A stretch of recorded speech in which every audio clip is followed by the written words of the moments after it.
Friends, Andhra Pradesh ఎన్నికల కురుక్షేత్రం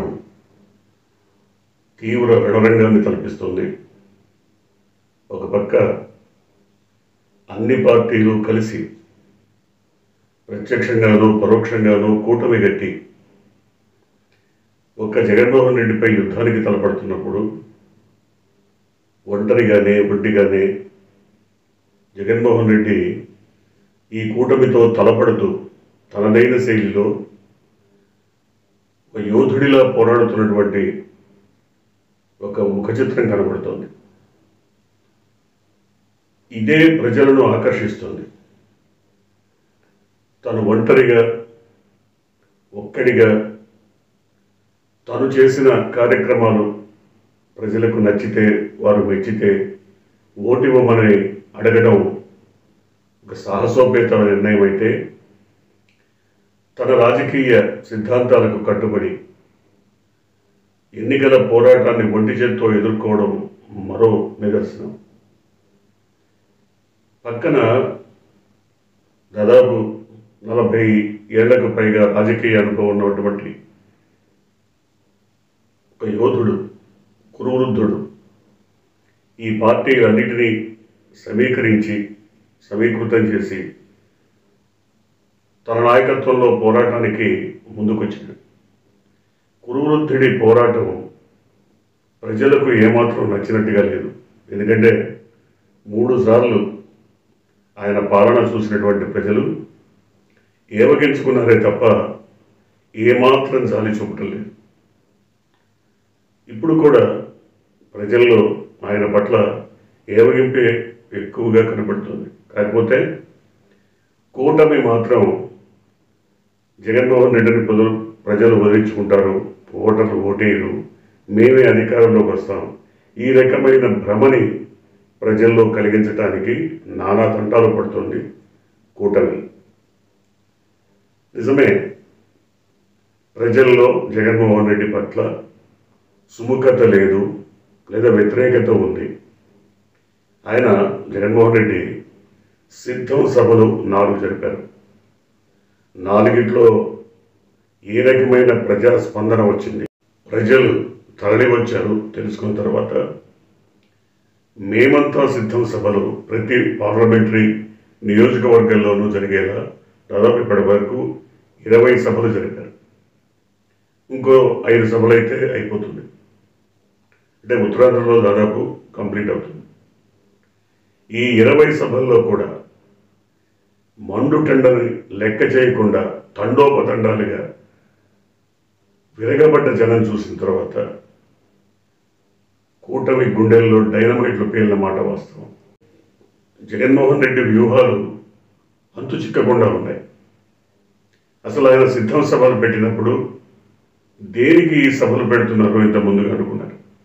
ఆ తర్వాత బస్సు యాత్రని మేమంతా సిద్ధం పేరుతో సమాయత్తం చేసినప్పుడు జనానికి అర్థం కాలేదు. కానీ ఇప్పుడు 3వ యాత్ర కూడా జరగబోతోంది. మేమంతా సిద్ధం బస్సు యాత్ర ముగిసిన తర్వాత మరొక్కసారి సుడిగాలి పర్యటన ఆంధ్రప్రదేశ్ అంతటా ఉండబోతోంది. జగన్మోహన్ రెడ్డి సహా నాయకులంతా సుడిగాలి యాత్రలో పాల్గొనబోతున్నారు. సో దీంతో కూటమి కంటే 10 అడుగుల ముందు జగన్మోహన్ రెడ్డి ప్రజల్ని తమ వైపు తిప్పుకోగలగటంలో సఫలీకృతమైనట్టుగా అర్థమవుతుంది. ఎస్, ఇప్పుడు కూటమి నాయకులంతా కేవలం జగన్మోహన్ రెడ్డిని వ్యక్తిగత దూషణతో, వ్యక్తిగతంగా ద్వేషిస్తూ, అనుచిత విమర్శలతో ఊగిపోతూ ఉర్రుతల్లుతూ సాధించేది ఏంటి, ఏమి అర్థం కానటువంటి పరిస్థితి. కొన్ని భారీ సొమ్ముతో విదేశాల నుంచి తరలి వచ్చినటువంటి ఎన్ఆర్ఐలంతా అసలు ఉండాలా పోవాలా అనే ఒక నిర్ణయం వచ్చినప్పుడు హడావుడిగా టీడీపీ తమ శ్రేణుల్ని ఎన్ఆర్ఐలకు సంబంధించిన కొంతమంది కీలక వ్యక్తుల్ని సమాయత్తం చేసి సభలు పెట్టించింది, సమావేశాలు పెట్టించింది. ఎవరు పోవద్దు, అందరూ ఇక్కడే ఉండి చావో రేవో తేల్చుకుందాం, డూ ఆర్ డై. ఆ తానా మాజీ అధ్యక్షుడు అనుకుంటా కోమటి జయరాం, ఆయన చెప్తాడు, ఓటర్లంతా వెధవలు, ఈ వెధవలకి డబ్బులు పడేసి కొనిద్దాం, దేనికి లొంగకపోతే డబ్బుకు లొంగుతాడు, వాడికి పెళ్ళం పిల్లలు ఉంటారు కాబట్టి ఇట్లా తలా ఒక 1000-1500 ఓట్లు కొంటే ప్రతి ఊళ్ళో తప్పకుండా విజయం మందే అవుతుంది. అంటే దీనికి ఏమి భయపడాల్సిన పని లేదు. కాకపోతే ఒక డూ ఆర్ డై సిచ్యువేషన్, అంటే చావో రేవో అనే పరిస్థితిని మనం తలపించేలా ఈ కార్యక్రమాన్ని చేపట్టాలంటే, అంటే కొంతమంది ఎన్ఆర్ఐలు వెళ్ళిపోతారేమో, ఇది ఎట్లాగో గెలిచే పార్టీ, గెలిచేకూడమే కాదు, గెలుపు సాధ్యం కాదు. ఒక పక్క ఒక జనసంద్రం ఉప్పెనలా కదిలి వస్తున్న తరుణంలో ప్రజల్లో ఆయన పట్ల, జగన్మోహన్ రెడ్డి పట్ల ఒక ఆత్మవిశ్వాసంతో వారంతా ముందుకు సాగుతున్న తరుణంలో గెలిచే అవకాశం లేదని ఎన్ఆర్ఐలంతా తోకముడిచి వెళ్ళిపోయే సందర్భం ఏర్పడినప్పుడు తెలుగుదేశం హడావుడిగా అందరినీ సమాయత్తం చేసి ఒక సమావేశం పెట్టింది. ఎవ్వరూ వెనక్కి తగ్గద్దు, అందరం అంతో ఎంతో ఖర్చు పెడదాం, డూ ఆర్ డై సిచ్యువేషన్. ఎవరికి డూ ఆర్ డై? కోమటి జయరాం అంటాడు, ఎవరికి చావోరేవో అంటే ఒక సామాజిక వర్గానికి ఇది చావోరేవో. ఏ సామాజిక వర్గం మనకు తెలుసు, కూటమికి నాయకత్వం వహిస్తున్నటువంటి పచ్చముఠ సామాజిక వర్గం. ఆ సామాజిక వర్గం ఒక డూ ఆర్ డై సిచ్యువేషన్లో ఇవాళ ఎన్నికల్ని ఫేస్ చేస్తుంది. అంటే చావో రేవో తేల్చుకోవాలని సిద్ధంగా ఉంది. మరోపక్క జగన్మోహన్ రెడ్డి, నేను పేదల పక్షాన్ని నిలబడుతున్నాను, పెత్తందారులతో పోటీకి సిద్ధపడుతున్నాను అని ఇది మాటలు చెప్పట్లేదు, ఆయన చేతల ద్వారా కూడా చూపిస్తున్నాడు. వాళ్ళ సింగనమల కాన్స్టిట్యున్సీలో వీరాంజనేయులని ఒక లారీ డ్రైవర్కి, టిప్పర్ డ్రైవర్కి టికెట్ ఇచ్చాడు. ఆయన తన అఫిడవిట్లో, తను నామినేషన్తో పాటు వేసిన అఫిడవిట్లో తన ఆస్తి 98,000, అంటే ₹1,00,000 కూడా కాదు, 98,000గా ఆయన మొత్తం వివరాలు వివరించారు. అదే గుంటూరుకు సంబంధించినటువంటి ఎంపీ అభ్యర్థి, తెలుగుదేశం పార్టీ అభ్యర్థి పెమ్మసాని చంద్రశేఖర్ ఆస్తి 5,700 కోట్లుగా చూపించాడు. 5,700 కోట్లుగా చూపించాడు. అందులో 1,000 కోట్లు అప్పు ఉందని కూడా చూపించాడు. అంటే 1,000 కోట్లు అప్పు చేయగల పెత్తందారులను తీసుకొచ్చి పెట్టింది ఎవరు? ఒక లారీ డ్రైవర్, ఒక టిప్పర్ డ్రైవర్, కనీసం ₹1,00,000 ఆస్తులు కూడా లేనటువంటి బడుగు బలహీన వర్గాలకి టికెట్లు ఇచ్చి వాళ్ళని ప్రోత్సహించింది ఎవరు? ఎక్కడ 5,700 కోట్లు, ఎక్కడ 98,000? సో ఇది ఆయన కేవలం మాటలతో చెప్పి, మాటల్లో జనాన్ని మెస్పరైజ్ చేయాలని అనుకోవట్లేదు జగన్మోహన్ రెడ్డి, చేతల ద్వారా కూడా నిరూపిస్తున్నాడు. అందువలనే ప్రజలు ఎవరు బూటకం మాటలు చెప్పి ప్రజల్ని దగా చేసి వంచి మోసంతో ఓటు రాబట్టుకోవాలనుకుంటున్నారు, ఎవరు సిద్ధాంతపరంగా తమ మాటల్ని కార్యాచరణలో చూపిస్తున్నారు, అవి బేరీజు వేసుకుంటున్నారు.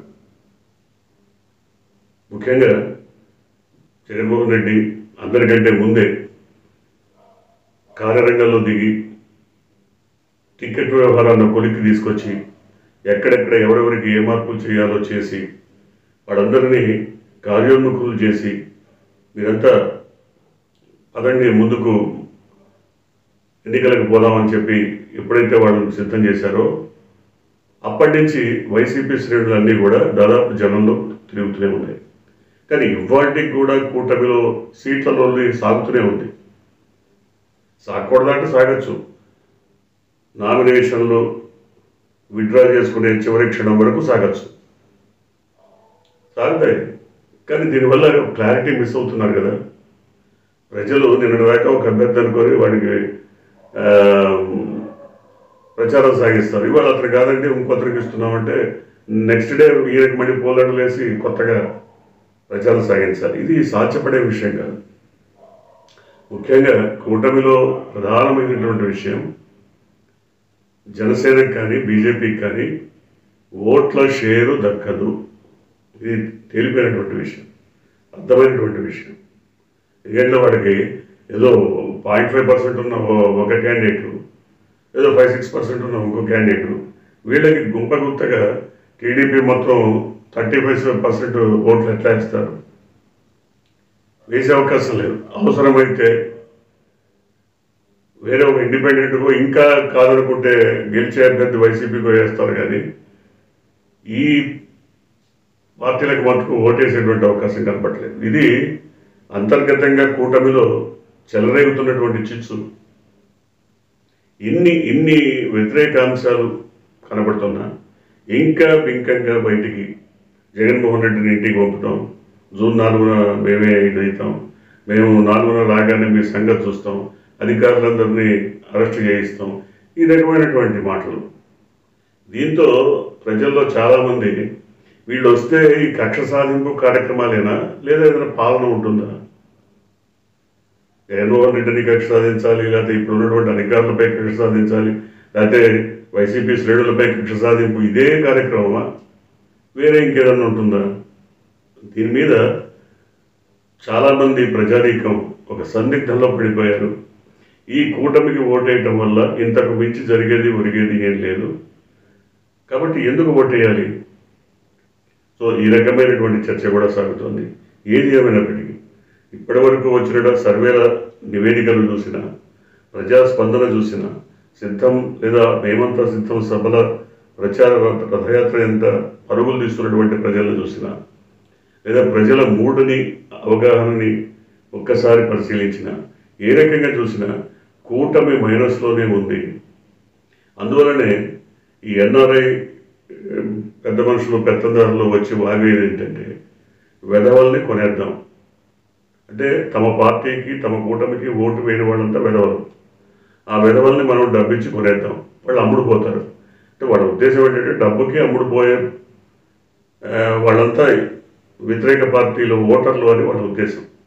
ఓటర్లని వెధవలని లేదా అమ్ముడుపోయే గొర్రెలని ఎప్పుడైతే మాట్లాడారో అప్పుడే పార్టీ వాళ్ళ క్రెడిబిలిటీని పోగొట్టుకుంది. చూద్దాం, ఇలాంటి పరిణామాలన్నింటినీ మనం చర్చిస్తూ పోతే చాలా ఉన్నాయి. వీటన్నిటినీ చూసినప్పుడు కూటమి నిస్సందేహంగా తన విలువను క్రెడిబిలిటీని పూర్తిగా కోల్పోతోంది. చూద్దాం ఏం జరగబోతుందో.